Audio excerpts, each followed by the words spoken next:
Police take down a man accused of threatening to, quote, shoot up Hartsfield-Jackson International Airport, and how they were able to track him down and the charges he's now facing. Plus, an Atlanta police patrol car slams into a Vine City house. We spoke to the man who jumped into action to try to help the officer who was inside that car. And this. Well, the 11th time was not the charm. I'm Doug Luzader in Washington. We'll have more on efforts to reopen the federal government coming up. Good morning, everyone. Good Tuesday morning, and welcome to Good Day Atlanta at 8. I'm Buck Lanford. And I'm Alex Whitler. Thank you so much for waking up with us. We always appreciate your time. Let's head on over to Fox 5 Storm Team meteorologist Joanne Feldman, who is tracking another fall start to the day. But gosh, by yesterday afternoon, it was quite summery to me. Yeah, it still gets warm enough in the afternoons where it erases this chill in the air in the morning. Let's see what this day will hold in store, because there's a chance this afternoon gets a little bit warmer than yesterday, all building up to a cold front that'll come through later on. That cold front is not here, but the cool air is from the first cold front that came through over the weekend, and that's leaving us with some 30s near Blue Ridge and Carrollton, 50 in Atlanta, down to 38 in Griffin. This is the lowest the numbers will be for the rest of today. Now they'll start warming up, and by late afternoon, this is what we're watching right here. In fact, as soon as we move into the afternoon hours, some showers will start to move into northwest Georgia ahead of this cold front. But I got a caution right now. These showers will not hold together for everyone. The farther south and east you are, the less likely you get any rain today. But we will feel another change. The breeze is going to pick up as that front gets closer and increase the clouds a little bit too. But today's high temperature gets close to 80. Then we'll talk about how those numbers are trending behind this cold front for the rest of the week coming up in a few minutes. Natalie? Joanne, thank you. We had a crash that we were tracking this morning on the West Expressway. It was eastbound right between Bill Arp and Lee Road. We had another crash out there as well. That one was cleared over to the shoulder. So all of these are back open. Those lanes are moving, so good news there. And on the downtown connector, stall that we had at Central Avenue has also cleared over to the shoulder, about 23 minutes from Langford Parkway to the Brooklyn interchange. The big three, your slowest ride through Alpharetta on 400, 37 minutes from Old Milton to the top end. Buck? Natalie, thank you. 8:02 now, your time. And today, the man accused of threatening to shoot people at the Atlanta airport goes before a judge. Police body camera video shows officers confronting Billy Cagle, who they say brought an AR-15 style rifle to Hartsfield-Jackson yesterday morning, which is where police managed to arrest him. Good Day's Mark Teichner is there live at the courthouse with the very latest. Mark, this was something that no one was anticipating.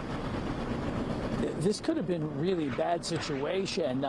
We're actually looking for this guy, and the reason for that is they say that they were notified by his family members, and that police are crediting those family members with possibly preventing a tragedy. Put your hands behind your back.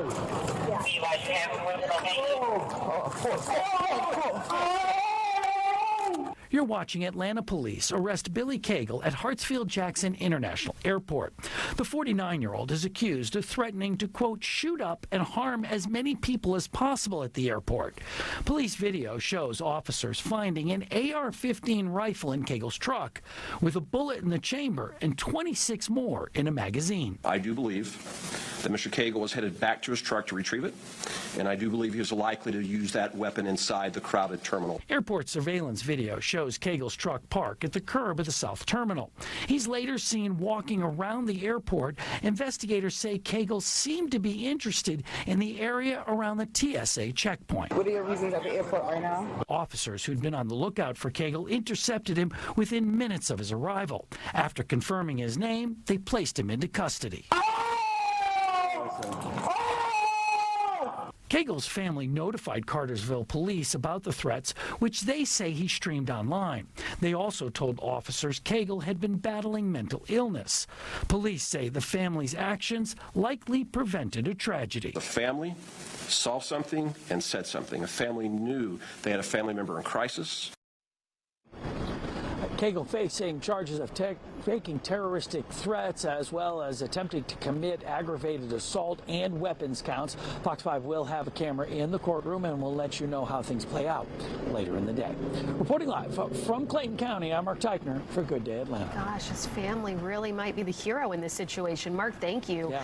Fox 5 did some digging into Billy Cagle's background, and records show Cagle is a business owner in the Cartersville area. His loved ones say he's been struggling with mental illness. We also also spoke with Nick Roberts, who says he went to high school with Cagle. He told us for weeks Cagle has been posting things on Facebook that he found concerning. He seemed in decent spirits. He actually kind of laughed it off and just said, hey, I love my life and I'm not going to do anything. And he did say he needed to get back on his medication. Well, developing now, an APD officer is in critical condition after he crashed into a house while responding to another officer's call for help. The officer was trapped when his car caught fire, and that's when a witness jumped in to help, pulling this man from his burning car. Good Day's Caitlin Pratt is live at Grady Memorial Hospital with more on how this all unfolded, but also how that officer is doing. Good morning, Caitlin. Good morning to you both. Yes, a total stranger jumping into action. That Good Samaritan says the officer was trapped and also unconscious. He said he had to do something. That's when he hit the window and went to work, bringing that officer out to safety. So this all occurred last night in the Vine City neighborhood of Atlanta. That officer heading to another call to try and help a colleague who was scuffling with the suspect. When something happened, he ended up in the side of that house. The engine of the patrol cruiser burst into flames. So did a portion of that home. And that's when that witness heard the crash and ran towards the danger. So I picked up a brick and I bust the glass out next to the side mirror so it wouldn't hit him. And then I stuck my hand inside and opened the driver's side door from the inside. When I opened it, he fell out into my arms, and some other gentlemen got out of the car and they helped us to drag him to safety. The home was occupied by one individual. That individual was able to get out safely, and 3 other individuals helped to extinguish the fire and pull our officer out for safety. Our officer was transported down to Grady Hospital, where he currently is in critical condition, but we are very thankful that the citizens were here to assist him. And as you heard, that officer here at Grady being treated by doctors. As far as what kind of injuries he's experienced, that's not known right now. As far as what caused the crash, the Georgia State Patrol is investigating. We'll keep you updated as we learn more about the situation. That's the latest here live outside Grady this morning. I'm Caitlin Pratt for Good Day Atlanta. Yeah, thank God for those quick-thinking people. Caitlin, thanks. Well, new this morning, a daycare owner in Conyers says she's beyond frustrated after she says her business suffered a second devastating setback just days ahead of her grand opening. Owner Keisha Archer sent in this video from her surveillance camera showing someone pouring some kind of accelerant in and outside of the daycare. More videos shows the moment flames erupted. Archer tells us this is the second break-in at the daycare. This has definitely been a challenging night. We're getting ready for our grand opening next week. We have interviews lined up starting tomorrow, and we're not going to be able to open due to this fire. This is not the first time. This is the second vandalism that we've had to this building within the last 8 months. You really can just hear the exhaustion in her voice. So far, authorities haven't identified the arsonist. Archer says she's praying about her next steps. Happening now in Fulton County, Sheriff Pat Labatt is renewing his calls for immediate relief at the troubled county jail.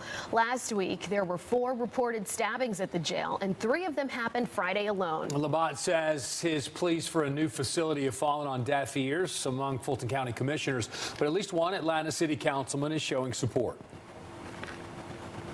Get relief.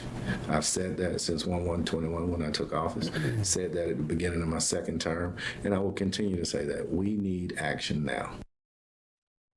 Labatt says to add to their problems at the jail, he confirms 66 inmates are now sleeping on the floor because of overcrowding. It is 8:09 now, and still no deal this morning in Washington as the government shutdown becomes one of the longest in U.S. history. It's now in its 21st day. And today, Senate Republicans are meeting with President Trump to talk about a strategy to end this shutdown. And Fox's Doug Luzader has more from Washington, where Democrats are rejecting a GOP plan to begin paying federal workers who remain on the job. Well, both sides are warning of disaster here, but one off-ramp after another is failing on Capitol Hill. Behind the White House, demolition, clearing the way for President Trump's new ballroom project. But in front, look for solid GOP unity today on the shutdown. We're hoping the Democrats become much less deranged and that we will get the vote pretty soon. And I hear they're starting to feel that way, too. They're starting to feel like they really have to do what's right for the country. Donald Trump definitively needs to get involved. He needs to get off the sidelines. The Democratic leader in the House says the president needs to give permission for Republicans to cut a deal to eventually reopen the government. Republicans say they have offered them, including the latest option, which would pay federal workers who are still on the job despite missing paychecks. And the Senate Majority Leader says he will talk about what Democrats want, more subsidies for Obamacare, if the government reopens. I'm happy to have the conversation about the unaffordability of Obamacare and what we might be able to do to fix that, but you can't do that while the government is being held hostage. But Democrats are holding their lines, and there may not be much support for stopgap efforts to pay some federal workers. It's not legislation that I support because it appears to be more like a political ploy to pick and choose. And for the 11th time yesterday, Democrats rejected the Republican bill to temporarily reopen the government at current spending levels. In Washington, Doug Luzader, Fox News.